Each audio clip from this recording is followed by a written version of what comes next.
joyful hello to all of you. My name is Minnku Buttar, founder of the Circle of Joy that brings you self-mastery programs and retreats. It gives me great joy to bring to you this season's talk show, a series of interviews on choosing joy, secrets, and stories from all over the world. It is my diligent attempt to show you that joy is not a hockey-pocky, frivolous concept, but a discipline, a way of life much needed if you want to be resilient, radiant, and unstoppable like a runaway train. So subscribe to my channel so that you can tap into the wisdom of people from all over the world. I will see you there. Hello to all you lovely souls in different parts of the world. Now, we all love stories and myths of heroes who exemplify courageous actions against all odds and enormous opposition, right?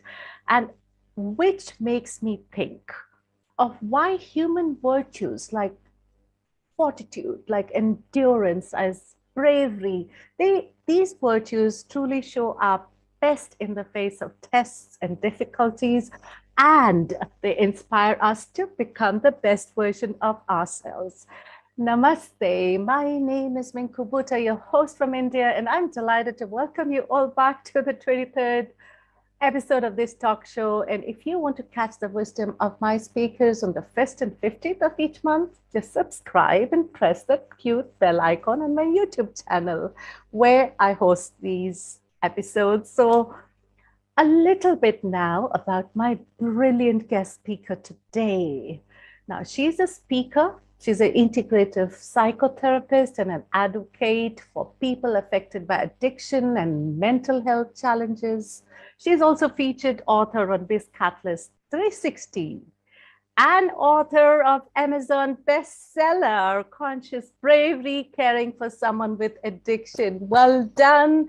Please join me to welcome a very special guest speaker all the way from the USA, Pamela Brinker. Delighted to have you here, Pamela. It's such an honor and a joy to be here with you and your listeners. Oh, ever since we had that first conversation, and we completely thought like, oh my God, there is so much to bring to our audience. I've been waiting for this episode together.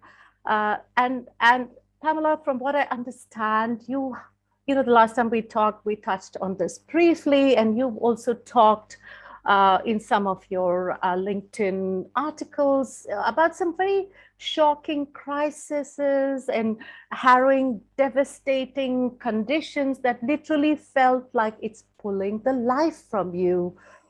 So Pamela, could I invite you? And of course, if you're comfortable, would you briefly like to share with the audience some of the challenges you have gone through? Because I think it would make a great starting point for our conversation today. Sure, I'm glad to. Thank you. 11 and a half years ago, my late husband died from grade 4 glioblastoma brain cancer. And it was such a devastating challenge to grieve that loss. I loved him dearly. And it was equally as hard for my 2 teenage sons at the time. But unbeknownst to me, they started turning not just to each other in their grief, but they turned to drugs and alcohol in their pain as a source of comfort, as the solution to the pain that they felt. And within short order, they became dependent upon stimulants, and within 4 years, they both became addicted to methamphetamines. And the challenge was just so huge. Back in the beginning, when my husband first passed away, there were a few days where I was really just hopeless and suicidal. And I said, I can't do this. And, grace came to me though. And sometimes grace comes in the form of something you've read. And I remembered something I'd read in Cheryl Strayed's book, Tiny Beautiful Things. And she said, we parents don't have the luxury of despair. Oh, that's huge. It really touched me, and it moved me out of this abysmal place into, okay, I can do this. I can and I will. But initially, Minnku, and some of Mhm. your listeners may be able to relate to this too, Mhm. I sort of thought I had to be more assertive, and just to muscle my way through it. Having been a former competitive athlete, that was a style I was comfortable with. Mhm. Because I was also a psychotherapist and had learned to bring tenderness and compassion to my clients, Mm. again, I was graced with the understanding that I couldn't just muscle through this with my sons. I had to be able to hold space for their Yes. pain and walk alongside them Mm. in their wilderness so that they didn't feel alone, and to be comforting and tender. Mm. That's when I started cultivating a bravery practice, because as you know, and I feel that a lot of us realize, there isn't really a protocol for how to be consciously brave. And there wasn't anything available in one book form for me at that time. I was resourcing from 8 or 10 books and talking to several therapists and we were Right. doing family therapy and so forth. But so I began working on and writing Mm. what I taught my clients, but revising it for myself. And I Right. really had to modify what I knew well, but Mhm. make it work for me then. And that's why I wrote the book. Right. And Needed at the time. much needed, and absolutely kudos. I mean, I can just imagine when you are yourself slipping into that dismal black hole, and then you just come out of that and say you have to, it's non-optional to do this for our children, and for yourself, right? Because Pamela, I always think that bravery is about fearlessly confronting something painful or something difficult or something dangerous, right? So I'm curious, of course, and I want our audience to know about this conscious bravery concept in your best-selling book. I'll come to that in a bit. But tell me, where did it all originate from? What were your thought processes? Did you think that bravery is a state of mind to be cultivated, or do you really believe it's an innate quality? How do you perceive bravery, Pamela? Everyone is born with the seeds of bravery. Uh-huh. Like love, we're born with the capacity to love well. We're born with the capacity to be brave, but they have to be cultivated. Hmm. We have to care for them as seeds and develop skills and tools and practices in loving well Hmm. and in becoming brave. And so just as love takes on a lot of different forms, Mhm. sometimes we love with some sternness, and sometimes we love with compassion, sometimes we love with joy. Bravery has a lot of different looks too. Oh, It's both. It's, to answer your question, it's both. It's a quality, but it's not just a quality because we have to use it. Conscious bravery means we take action. it's interesting.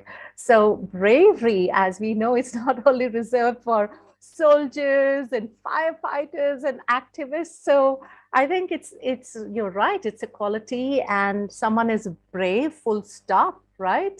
And I always think about courage as well, because courage is again a virtue that exercises a conscious choice, right?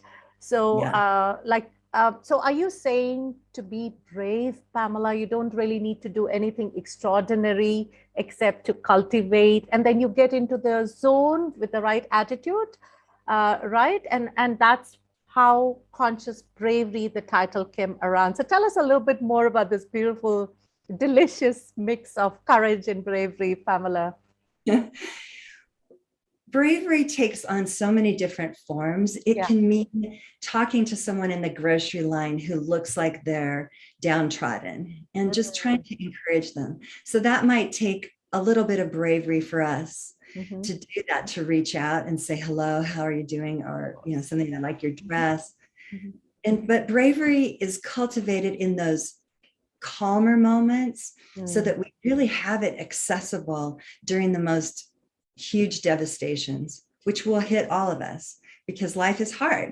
Right. But I believe in practicing and living from a place of wonder and joy rather than despair, because life is so hard and I don't want to be taken down.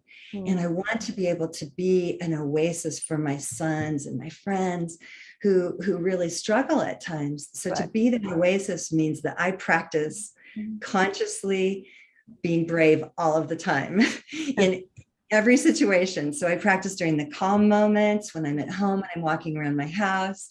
And I practice in the tough moments when I'm listening to a client tell me about a huge shock they're facing. Right. So it's the absence of fear. Is that what you're saying as well? That's what I'm hearing. It's not quite. Not That's really. a great question. I don't think any of us can ever be without fear. If we're without fear, we might walk across the street, in a 4-lane intersection and get hit by a car. So it's really more about becoming less fearful, becoming rather than fearing less. Yeah. So we become less fearful rather than becoming fearless. So I view fear as an advisor, Minnku, and I believe all of us can. Fear is just one of many informants that we have at the ready to help us in any given moment. And so just as we might have awareness to be compassionate in any given moment, we also have the awareness to listen to our fear and say, what are you saying to me? So I'm looking kind of over my shoulder because I imagine that fear comes almost over my shoulder, kind of saying, hey, watch out, danger. And so then I'll go, okay, I hear you. And then I trust my intuition and I tune into my body. And if my stomach's churning and have a sense of something, I'll listen to that fear with curiosity rather than being overtaken by my fear or overwhelmed by it. That's beautiful. So we are inviting our fears into our present situations as advisors, right? That's what you've written, right? Yes, exactly. Yes. So that way we have almost a relationship with fear and any other emotion. And I believe in that too, and teach it that we want to be able to befriend all of our feelings, not just happiness. And some of us are pretty comfortable with sadness. Some of us are sort of comfortable with anger even, but even shame, Minnku, and your listeners, I hope that anyone here who's listening can know that even if you feel shame or guilt, you can comfort and soothe yourself and say, oh, there I am feeling shame. Okay, I'm right here. And we bring that tender compassion to our fears as well. Like, wow, I'm really overwhelmed. I'm super fearful right now. Okay, then we bring in that consciousness, that awareness. And so I keep mentioning consciousness. Consciousness to me is really being fully aware.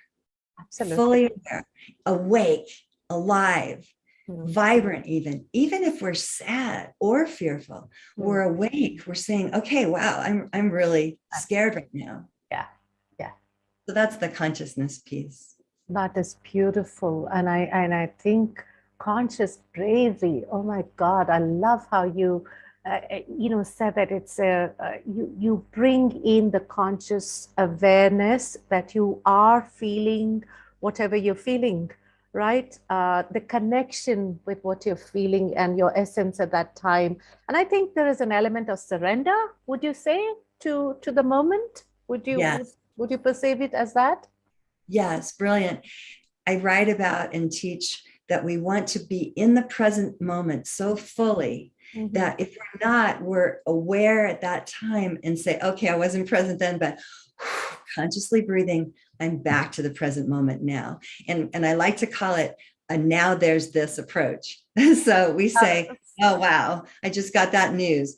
Now there's this. I'll consciously breathe into the awareness of whatever news I just received or whatever really challenging situation was just presented to me. I'm aware of it. And I say, okay, now there's this. And I don't fight the present moment. I used to do that. Many of us and fight. It's tiresome. And it's tiresome.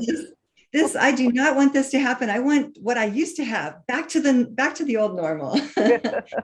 Or we live in the future, right, Minnku? Yes, And yes. many of us, yeah, we live, oh, I'll be better once I'm done working today, once I get off the clock, or this weekend when I go away. But that hasn't come. So why not just say, okay, now there's this moment, Yes. and now there's this new moment, and now this other moment.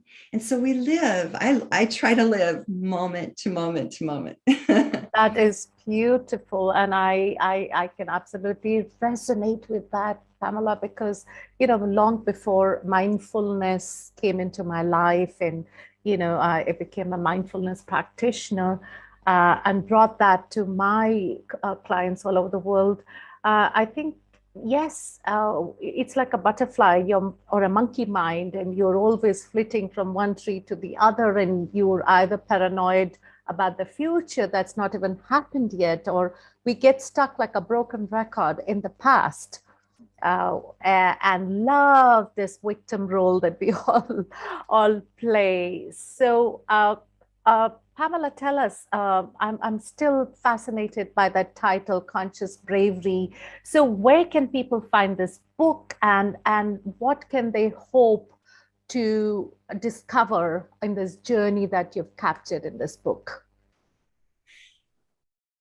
Well, in answer to your last question, to me, when we're really practicing conscious bravery, here's what the book is like, we're able to do whatever's needed in any given moment. Beautiful.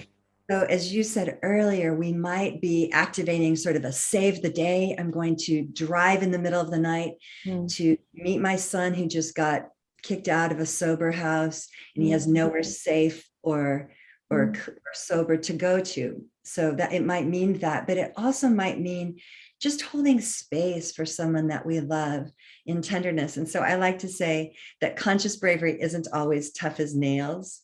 It can look like softness, and it can sound like stillness.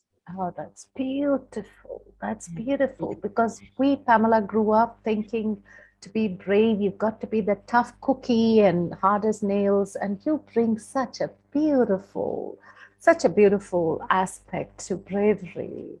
Thank you so much, Pamela. Where can people find this book? Right. So it looks like this, and probably the best place to get it is on Amazon. Beautiful. You can go to Amazon.com and just bring up Conscious Bravery and my name, Pamela Brinker. You can also, you can get it in paperback or on Kindle. And this year I plan to lay down an Audible as well. So it'll be available on Audible later this year. But one can also go to my website, which is www.bebrave.us. And there you can request a signed copy. If you like, and I will send you a signed copy of the book.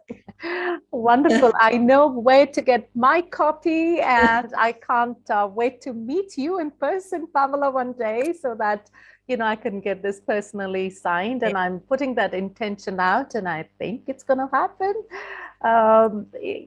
Talking about brave tools, there was another article of yours, Pamela, that really caught my eye.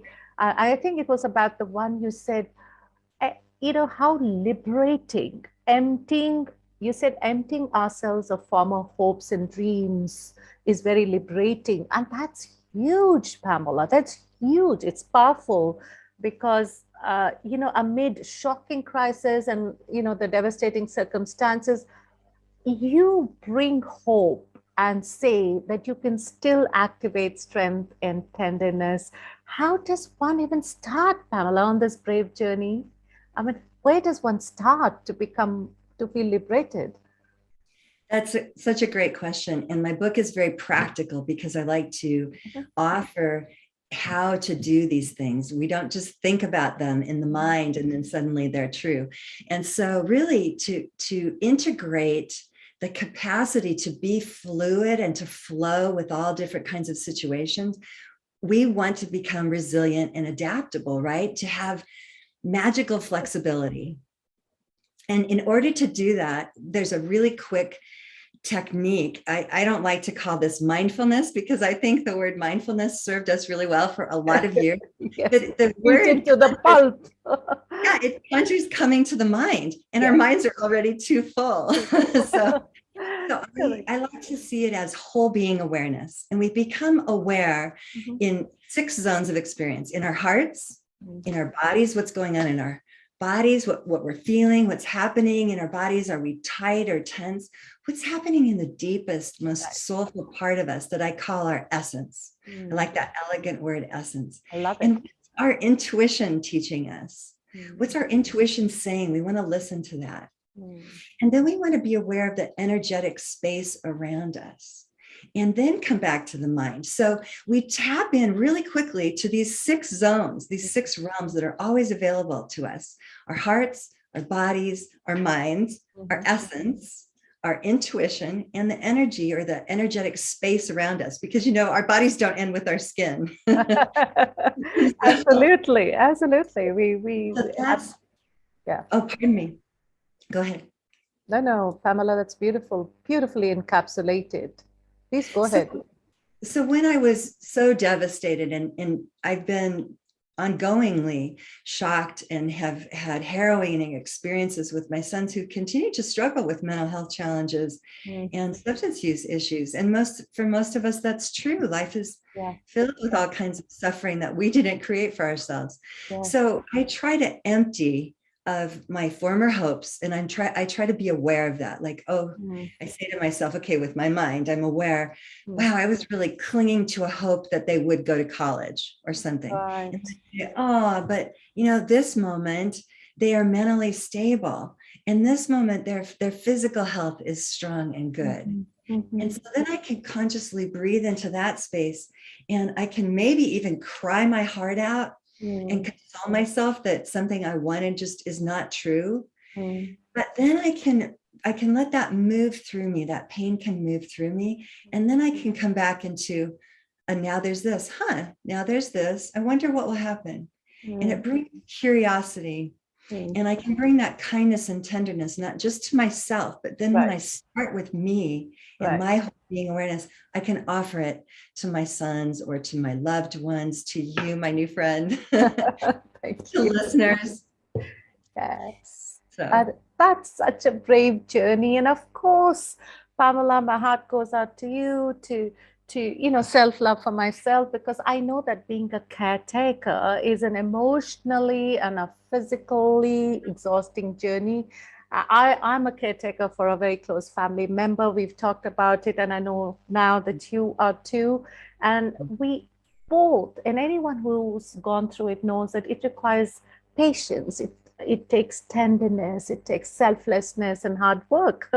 It's exhausting sometimes. So you do need to bring that tenderness back, and a zone of self-love and self-care.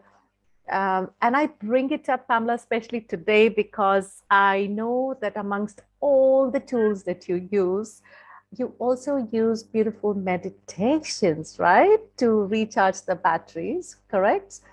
yes.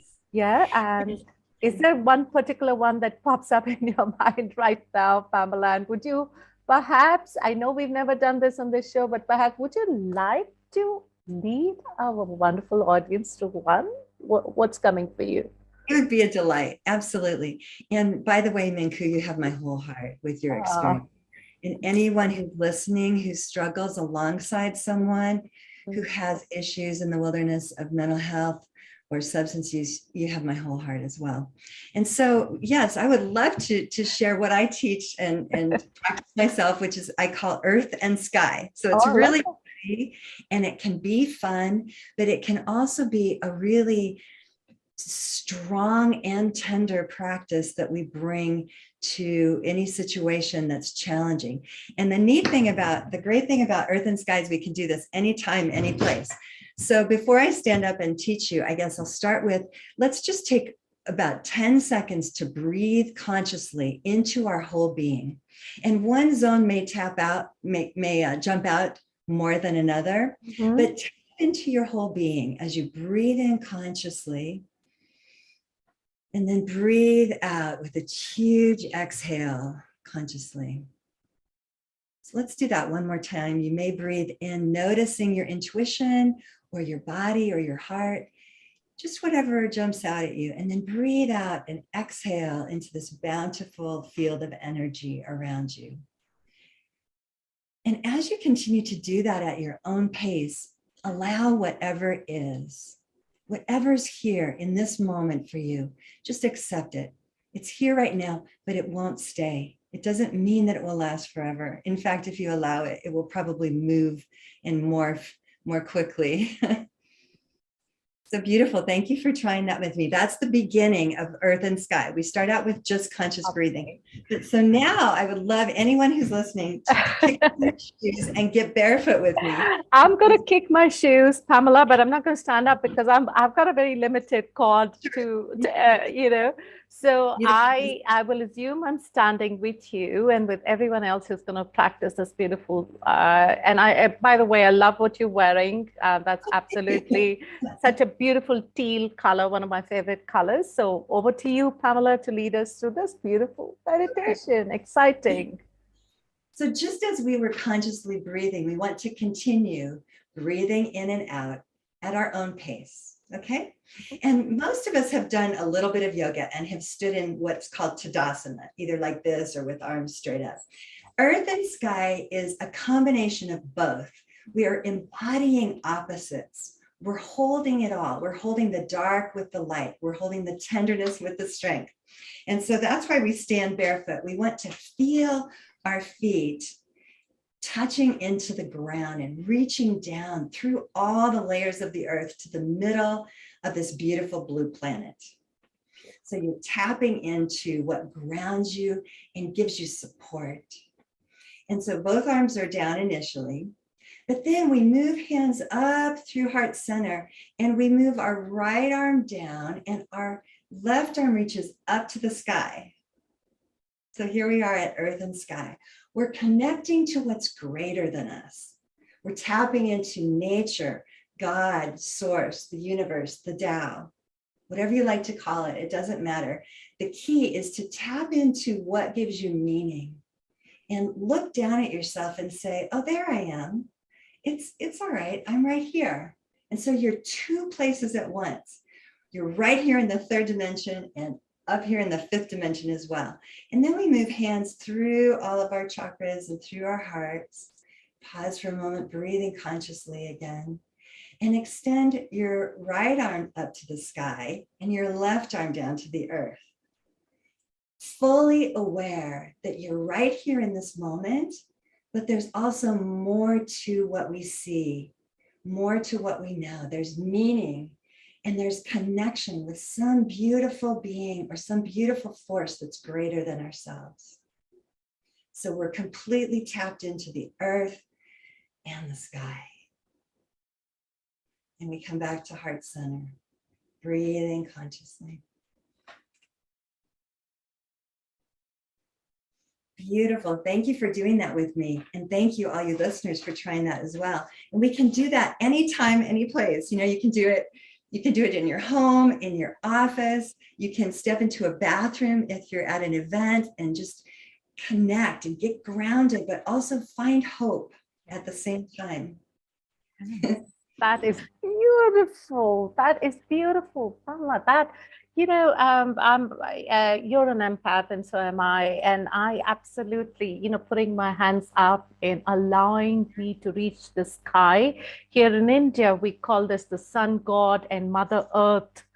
Bhumi, we call it Bhumi. Bhumi is the Mother Earth. And when we plant our feet, we are receiving that beautiful energy. And I felt it. And thank you, Pamela, for bringing all of us to this beautiful, calm space. I felt the ringing in my palms and it almost feels invincible. You feel invincible. You feel like everything is within reach and your capacity to take on anything that life in universe brings to you in the form of lessons, experiences for our growth. So thank you so much. That was so absolutely beautiful. And you know, my mind's calm. I feel formless like water. I really mean this. Well, you're so welcome. And you said that so beautifully. Thank you. Thank you. Thank you for being the beautiful you and the beautiful soul that you are, Pamela. usually this is so unusual, and you've just opened a whole world of me saying, I think we need to integrate more of these meditations into these episodes. This was the first one, so I'm so overjoyed to share it with all our listeners from around the globe. This is the point when we go into a rapid fire round, but in this state of watery, flowy, I'm not sure I'm just going to tap into at this moment and see what's coming as a download to me, leading from the heart. So Pamela, what's coming to me is, would you like to share one message if the universe had ears? Absolutely. I would encourage all of our listeners to remember who you truly are. You're not your role as a mother or as a teacher or a leader. You're not your talents, your skills. You are your essence, and that is unwavering. You always have your beautiful soul, or I call it the elegant word essence, within you. And it's who we've been from before birth and who we are throughout this life and into death and beyond. And so if your situation changes, if you lose your job, whatever happens to you, you still always have your essence with you. And so that's the first thing. The second thing would be to do your self-care. Do self-care diligently, because that's what conscious bravery means. It means we have at the ready the capacity to do whatever is needed in any given moment. And so we have to take care of ourselves and put the oxygen mask on our own faces, as it were, even though it may feel like the plane is going down. And so it seems non-intuitive to take care of ourselves first, but then we're better able to love others and to have wisdom about what should be done in any given situation.